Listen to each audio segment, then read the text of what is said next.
এগুলোকে যখন ভাঙছো, ভাঙার সময় কোনোটা কি কান্নাকাটি করেছে? না, আল্লাহ কান্দে নাই।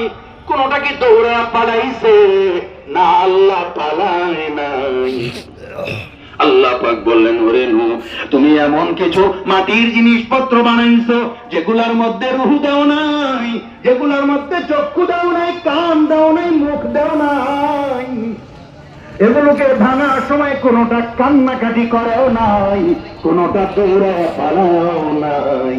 এমন মাটির জিনিসপত্র ভাঙার পর তোমার যদি মনে কষ্ট হয়, আমি আল্লাহ যে এত সুন্দর করে মানুষ বানাইলাম, তাদেরকে আযাব দিতে তো আমি আল্লাহর কষ্ট হয়।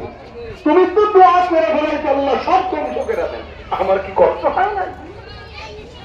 এজন্য বলে মুসলমান ইমানদার, আল্লাহ তাআলা আমাকে আপনাকে এত সুন্দর করে বানাইছেন জাহান্নামে যাওয়ার জন্য না, সুন্দর করে বানাইছেন সুন্দর জান্নাতের মালিক বানাবেন। তাই কি বলেন, জান্নাত সুন্দর না অসুন্দর?